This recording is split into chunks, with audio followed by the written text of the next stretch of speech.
श्री राम जय जय राम, श्री राम जय जय राम। नीलाम्बुज श्यामल कोमलांगम सीता समारोपितवाम भागम पाणो महासायक चारुचापम नमामि रामं रघुवंशनाथम। ओम श्री सीतारामचंद्राभ्याम नमः, उमामहेश्वराभ्याम नमः, श्री एकादशमुखी दट्ठेश्वरांतरकाश्यते नमः। श्री राम जय जय राम, श्री राम जय जय राम।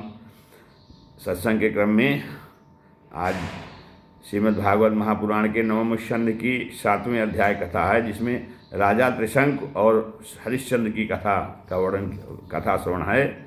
श्री सुखदेव जी कहते हैं कि मान धातु पुत्र प्रवरो यो अम्बरीशः प्रकीर्तितः पितामहेन प्रवृत्तो यवनाश्वस्य तत्सुतः हारितस्तस्य पुत्रो भूनो मान धातु त्रिप्रवराई में।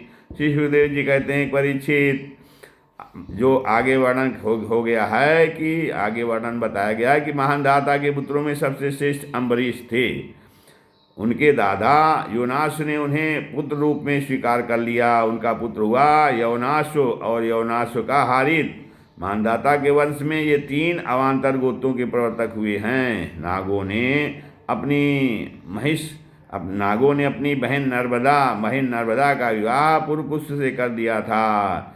नागराज वासुकी की आज्ञा से नर्मदा अपने पद को सातल में ले गई। नर्मदा भ्रातृभिर्दत्ता पुरकुत्साये चोर गई तया रसातलम नीतो भुजगेंद्र प्रयुक्तया। तो नागों ने अपनी बहन नर्मदा का विवाह पुरकुश से कर दिया था। नागराज वासुकी की आज्ञा से नर्मदा अपने पद को रसातल में ले गई।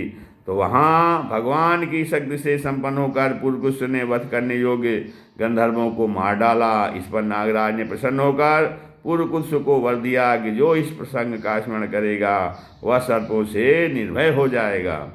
राजा पुरकुश पुत्र त्रसदस्यु था। राजा पुरकुश का पुत्र त्रसदस्यु था। उसके पुत्र हुए अनरण और अनरण के हर्यस्व, उसके अरुण और अरुण के त्रिबंधन हुए। त्रिबंधन के पुत्र शतव्रत हुए।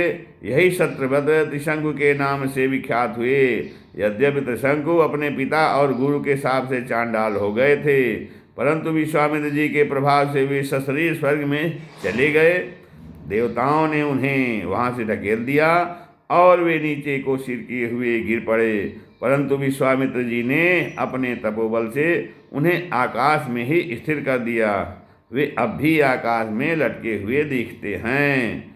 तस्य शतव्रतः पुत्रस्त्रिशंकुरिति विश्रुतः प्राप्तश्चाण्डालतां शापाद् गुरोः कौशिक तेजसा सशरीरो गता स्वर्गं मद्यापि दिवि दृश्यते पातितो अवाक्षिरा देवैस्तेनैव स्तंभितो बलात्। फिर आगे कहते हैं कि त्रिशंकु के पुत्र थे हरिश्चंद्र।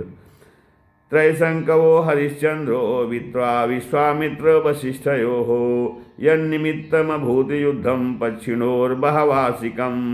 तो त्रिशंकु के पुत्र थे हरिश्चंद्र। उनके लिए विश्वामित्र और वशिष्ठ एक दूसरे को शाप देकर पक्षी हो गए और बहुत वर्षों तक लड़ते रहे। हरिश्चंद्र के कोई संतान न थी, इससे वे बहुत उदास रहा करते थे।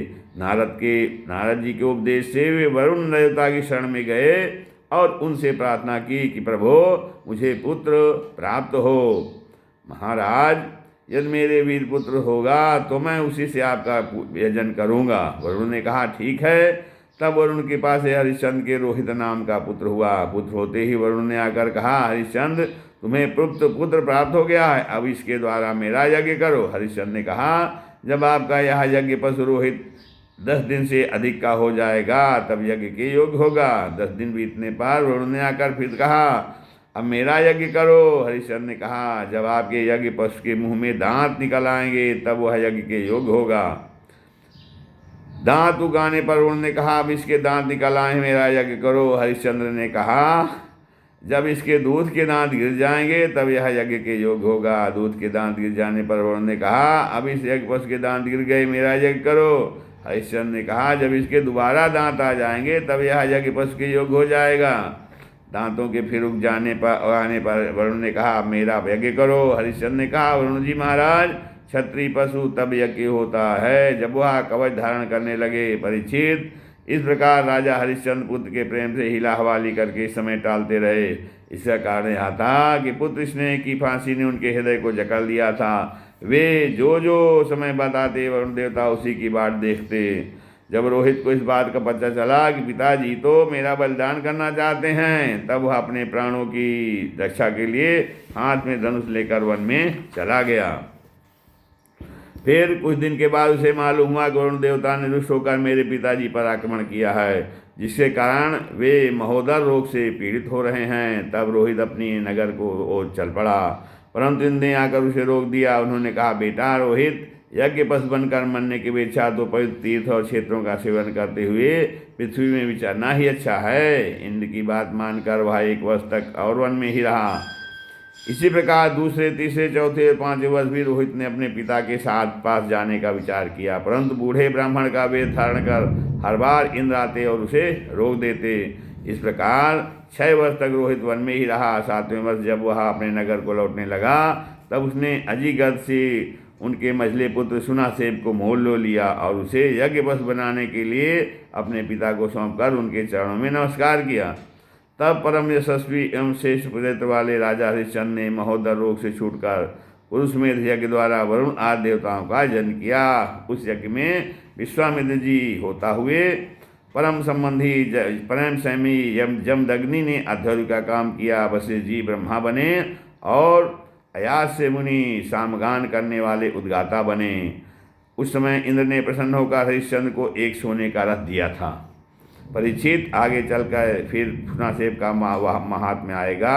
हरिश्चंद्र को अपनी पत्नी के साथ सत्य में दृढ़तापूर्वक स्थित देखकर विश्वामित्र जी बहुत प्रसन्न हुए। उन्होंने उन्हें उस ज्ञान का उपदेश किया जिसका कभी नाश नहीं होता। उसके अनुसार राजा हरिश्चंद्र ने अपने मन को पृथ्वी में, पृथ्वी को जल में और जल को तेज में, तेज को वायु में और वायु को आकाश में स्थिर करके आकाश को अहंकार में लीन कर दिया और फिर अहंकार को महातत्व में लीन करके उसमें ज्ञान कला का ध्यान किया और उससे अज्ञान को भस्म कर दिया।